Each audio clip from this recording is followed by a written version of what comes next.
역대하 16장 1절로 6절 말씀 교도하겠습니다.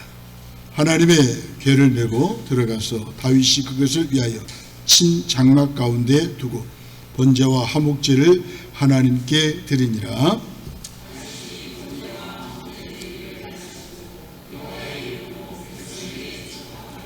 이스라엘 무리 중 남녀를 막론하고 각 사람에게 떡 한 덩이와 야자 열매로 만든 과자와 건포도로 만든 과자 하나씩을 나누어 주었더라.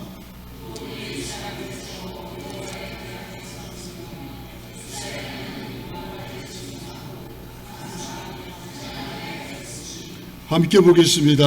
아삽은 우두머리요, 그 다음은 스가랴와 여이에요, 시메라와 여이멜과 마띠가야, 엘리압과 분하야, 오베데돔과 여이엘아이라 비파와 수금을 타고 아삽은 재금을 힘있게 치고 제사장 분하야와 야시엘은 항상 하나님의 언약궤 앞에서 나팔을 부니라. 아멘. 로마서 1장에 보시면 하나님을 마음에 두기 싫어하는 사람들이 나타나는 현상이 있습니다.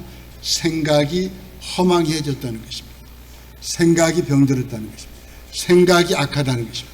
생각이 불의를 행하는 것이라는 것입니다. 사단 마귀는 생각을 통해서 오늘날 우리를 지배하죠. 우리를 무너뜨립니다. 하나님께로 향한 생각이 없으면 우상을 숭배하게 됩니다. 우상 숭배는 많은 죄 가운데 하나가 아니죠. 다른 모든 죄의 근원입니다. 본질적인 죄이죠. 우리 마음속에 하나님보다 중요하게 여기거나 우선시하는 것은 없는지 늘 살펴야 합니다. 죄된 삶에서 돌이켜 하나님 보시기에 바른 길로 행하기 위해서는 먼저 마음속에 자리한 우상들을 제거해야 합니다. 그 우상들은 우리의 생각을 하나님께 집중하지 못하게 하죠. 그 자리를 하나님의 사랑과 영광과 기쁨으로 충만하게 채워야 합니다. 이를 위한 가장 좋은 방법은 예배의 회복입니다. 하나님을 사랑하며 하나님을 생각하는 마음을 가진 사람은 날마다 세상 것을 비웁니다. 하나님과 그분의 말씀으로 채우는 예배를 소중하게 여기죠. 블레셋에 빼앗겼던 언약궤가 이스라엘로 돌아왔어요. 하지만 실로에 있던 성소가 파괴되었기 때문에 언약궤를 둘 곳이 없었어요. 사울은 40년 동안 왕이 자리에 있으면서 무너진 성막을 다시 세우지 않았습니다. 방치진 언약궤를 찾지 않았습니다. 사울은 하나님 나라나 언약궤나 성막 같은 것에 안중에도 없었습니다. 하나님 나라를 세우는 일에는 관심이 없었고 자신의 왕국을 세우는 일에만 바빴습니다. 결국 악신이 사울을 지배해서 하나님께 버림을 받습니다. 여러분, 생각을 바로 하지 못하면 악한 영이 지배합니다. 악한 영이 지배해서 우리를 알고 하나님을 떠나게 합니다. 사명의 자리를 떠나게 합니다. 결국 사울은 악한 영의 지배를 받아 하나님께 버림을 받습니다. 하지만 다윗은 왕이 되자마자 맨 먼저 한 일은 바로 언약궤를 예루살렘에 만든 임시 성막으로 모시는 일이었습니다. 언약궤는 하나님의 임재를 상징합니다. 하나님은 다윗이 품은 그 마음의 감동을 받으셨습니다. 사도행전에 보니까 하나님은 내 마음에 합한 자라라고 다윗을 칭찬하고 있습니다. 하나님을 생각하는 다윗의 마음이 하나님 마음에 들었던 것입니다. 하나님을 생각하는 마음은 그분을 최고로 여길 때 가능합니다. 1절로 3절 말씀입니다.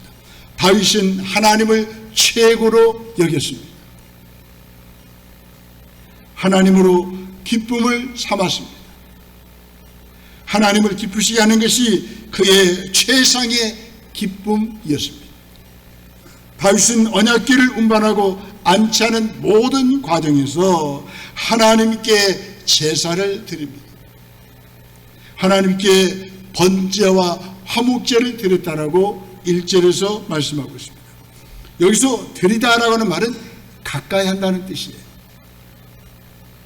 번제와 화목제는 의식을 통해 하나님의 백성이 그분 앞에 가까이 다가가는 모습을 표현합니다.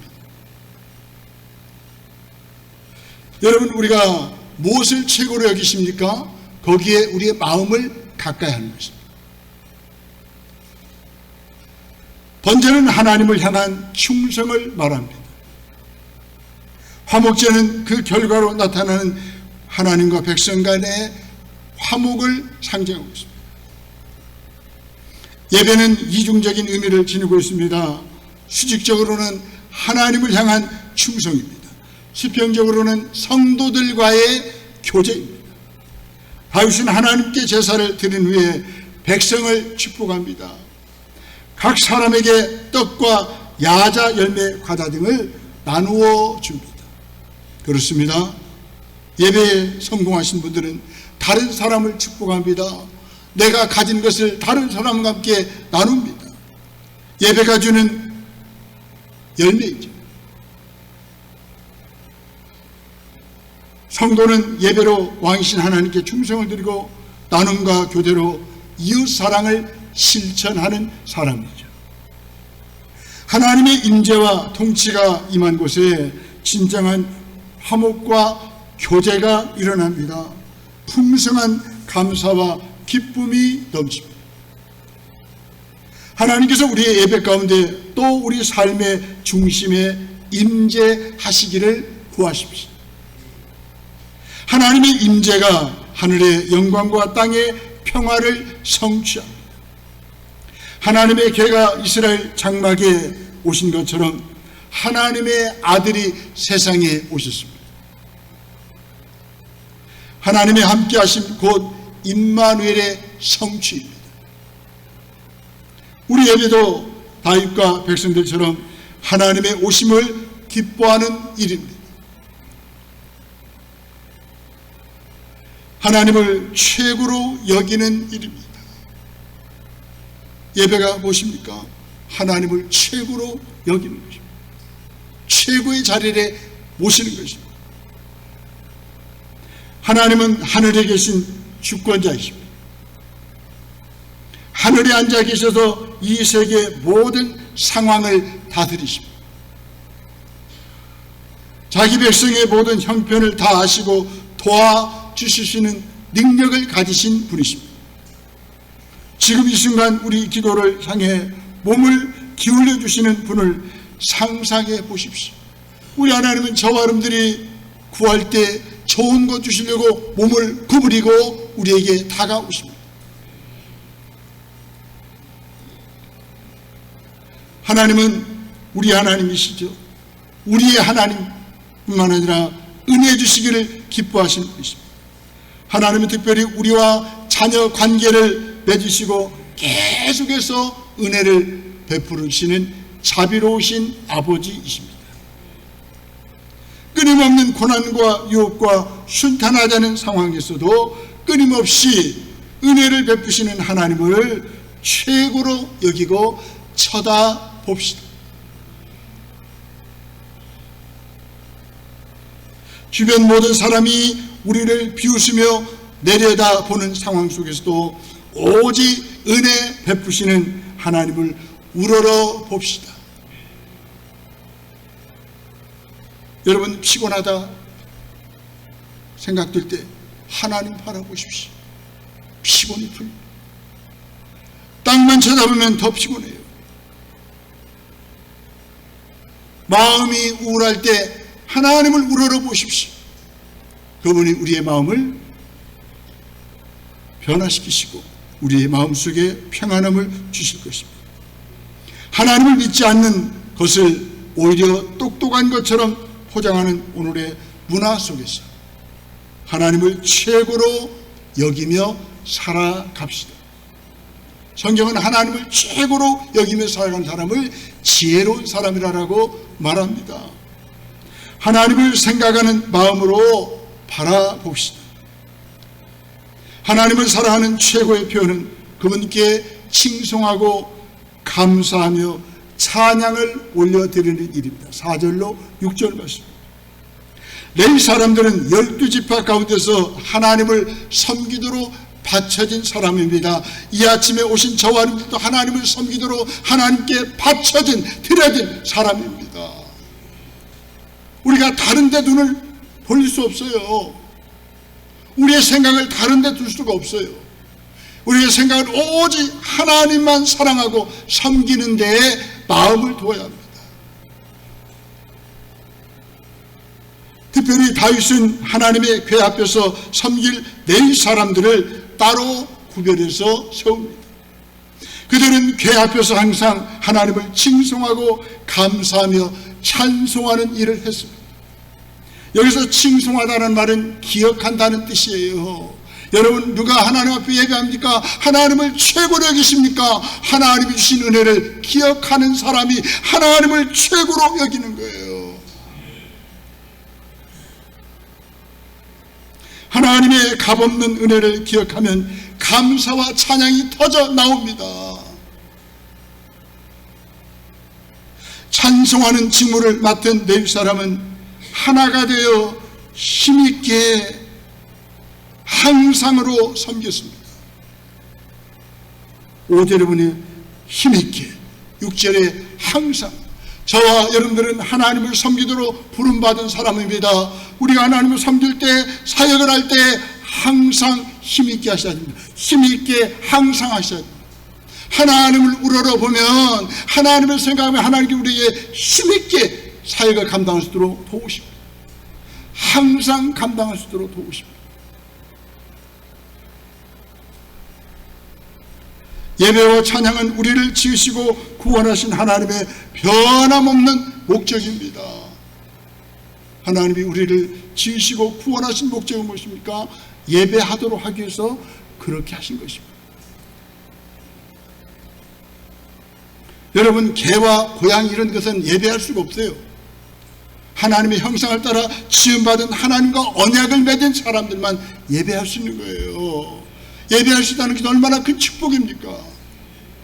사람이 예배하지 않으면 짐승과 다를 바가 없다는 거예요.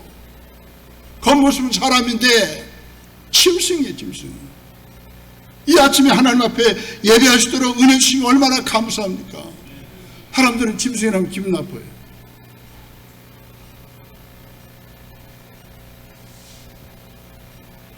사람은 다 사람이 아니라는 거예요. 하나님 앞에 예배해야 사람다운 사람인 거예요.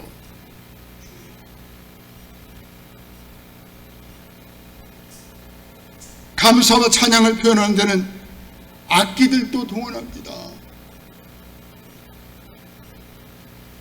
여러분이 목소리로 찬양하시고 악기로도 하나님을 찬양하십시오. 오늘 또 오예배 때 그런데 피아노를 가지고 연주하시는 우리 형제는 하나님을 평생 찬양하기 위해서 대학원, 우리나라에서 최고의 학교를 졸업했어요. 얼마나 연주를 가지고 하나님을 기쁘시는지 모르겠습니다. 그의 꿈은 뭐냐? 교회마다 반주자를 세워서 그들로 알고 하나님을 예배하게 하는 것이 그의 꿈입니다.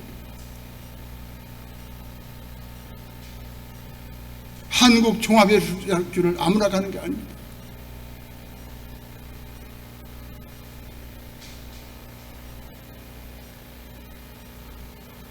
여러분들 무슨 악기로 찬양하십니까? 없으면 집에 있는 냄비 뚜껑이라도 젓가락 치면서 하나님 앞에 찬양할 수 있지 않습니까? 없으면 목소리로 이 목관악기, 이 목소리를 하나님 앞에 찬양하는 것입니다. 안 믿는 사람도 노래방 가면 막 소리만 지르면 100점 나오던데. 예? 유행가 부르는 100점. 우리는 뭡니까? 전심으로 하나님 앞에 찬양할 때 귀신이 떠나가고 질병이 떠나가고 하나님의 강력한 함께하심에 임재하심에 내가 주어지는 것입니다. 좀 잠자리가 좀 사납고 뭐 이상한 꿈을 꾸고 무기력해지고 우울할 때 찬송을 하루 몇 번씩 하라고 그랬죠? 여러분들이 연세만큼 하세요. 아멘. 그러면 싹 떠납니다. 성가대도 꼭 여기서만 찬양하지 마세요. 집에 가실 때. 아멘. 오늘 두 분 또 어디 가셨대요? 아무튼 여러분이 항상 힘있게 찬양을 해야 됩니다. 예배할 때도 마찬가지예요. 항상 힘있게 하나님 앞에 예배를 드립니다. 사역할 때도 항상 그 자리에 계셔야 돼요. 힘있게 우리가 사역을 해야 됩니다.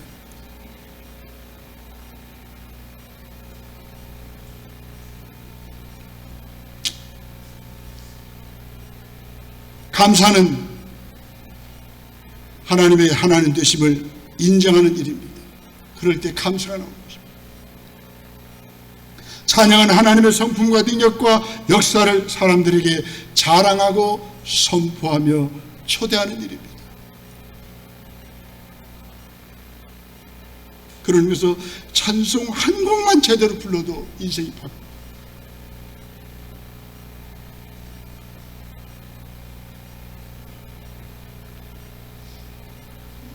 나를 구원하시고 내 삶을 다스리시는 하나님께 대해 나도 드릴 노래와 전하고 싶은 말이 많습니까?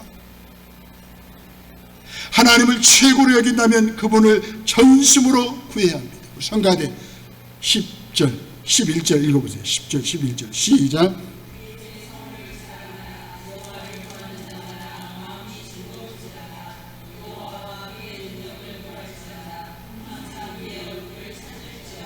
아멘. 여러분 하나님을 최고로 여기십니까? 그러면 그분의 이름을 구하세요. 성호 그분의 거룩한 이름을 부르십시오. 그분의 능력을 구하십시오. 하나님을 최고로 보시지 않으니까 다른 것에 우리의 마음을 빼앗기잖아요. 생각을 빼앗기잖아요. 여러분들 하나님의 이름을 구하십시오. 하나님의 능력을 구하십시오. 우리의 마음이 즐거워야 돼요. 아멘. 어떤 데 가서 즐거움 찾지 마세요.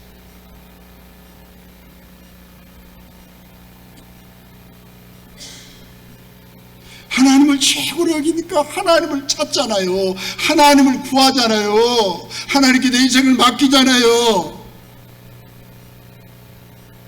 또 성경을 말씀합니다. 하나님의 언약 말씀을 기억하라고 하십니다. 그렇습니다. 하나님을 최고로 여기는 사람은 말씀을 기억합니다. 하나님의 역사와 말씀에 대한 기억이 우리의 감사와 찬양을 더 깊고 풍성하게 합니다. 신실한 순종의 삶으로 이끌어 줍니다. 날마다 말씀 앞에 머물며 무디어진 마음과 흐려진 기억을 깨우십시다.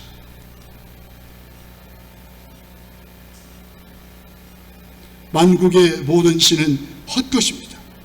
26절이죠. 오직 하나님만 경외와 경배 대상에게 그분을 사랑합니다. 무슨 비 오게 해달라고 기우제 된다고 비오는 게 아니에요. 하늘과 땅을 창조하신 이 하나님을 찾을 때 그분이 비를 주십니다. 영광스러운 예배의 부름에 응하고 있습니까? 나를 옥죄는 세상을 두려워하다가 하나님 경외를 잊어버리지는 않았습니까? 아무리 바빠도 하나님 기억하셔야죠. 하나님 생각하셔야죠. 아무리 힘들어도 하나님 생각하셔야죠. 그것이 나를 살리는 길이에요. 우리 가정과 가문을 번창하게 하는 만드는 길이에요. 그게.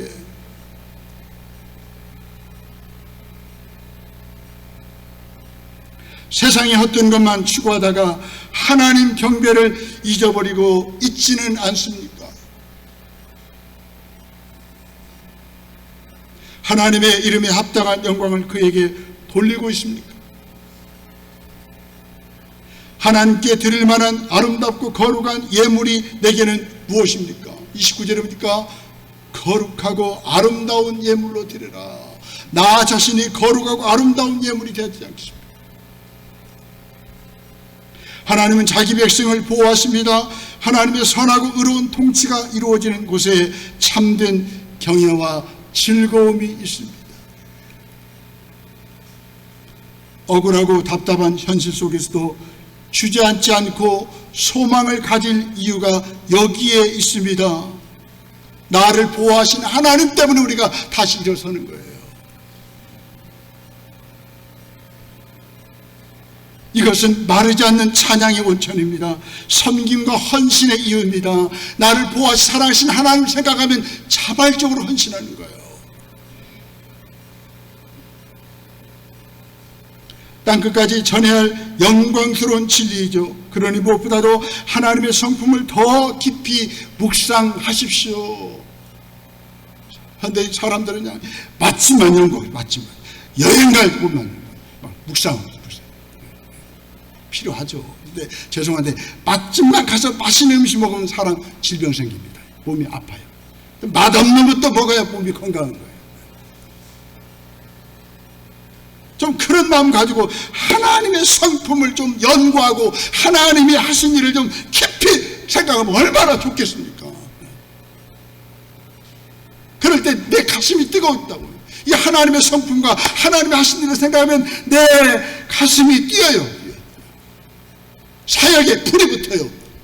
인생의 후반기가 더 재밌어요.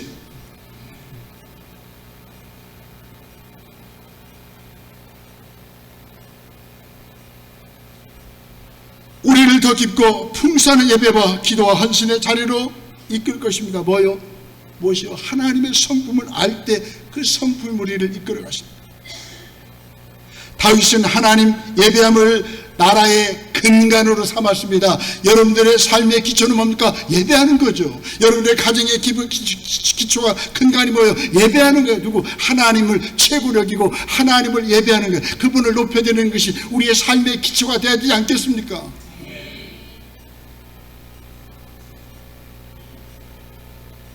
37절로 43절을 보니까 이 다윗은 하나님 예배함을 나라의 근간으로 삼았어요. 그 이유가 무엇입니까? 하나님을 생각하는 마음이 있었기 때문에 그렇습니다. 언약궤가 있는 예루살렘과 성막이 있는 기브온 산당에서 지속적인 예배와 섬김을 해서 사람들을 세웁니다. 예배는 하나님 나라 백성의 삶의 중심이요 토대입니다. 일꾼이기 전에 예배자로 부름받았음을 기억하십시오. 예배하지 않고 일하면 오래 못 갑니다. 예배해야 그 사역을 잘할 수 있어요. 열매를 맺을 수 있어요. 세상에서 성공한 자가 아니라 하나님 앞에서 예배자로 살아갑시다. 나의 은혜 누림이 어떻게 축복 나눔으로 이어지고 있습니까? 하나님을 생각하는 마음이 있는 성도는 그분의 능력을 구하죠. 그분을 찾습니다. 하나님은 우리가 그분의 끈만 붙들기를 원하십니다. 세상의 끈이 아닌 하나님의 지혜와 또한 그분이 가지고 있는 능력을 우리 하나님은 구하기를 원하십니다. 그래서 우리는 늘 하나님만 의지해서 그분을 사랑해야 합니다. 이것이 뭐예요? 끈이에요, 끈. 그래서 우리는 날마다 하나님의 끈을 우리가 의지하며 살아가야 됩니다. 그분께 칭송하고 감사하며 모든 찬양과 영광을 올려드리기를 하나님은 원하십니다. 하나님의 영광을 온 땅에 선포하는 것이 선교입니다. 그분에게 합당한 영광을 돌려드리는 일이 예배입니다.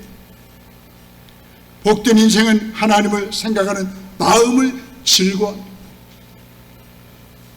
하나님을 생각하는 마음은 성도에게 마땅히 나타나야 할 본능적인 반응입니다.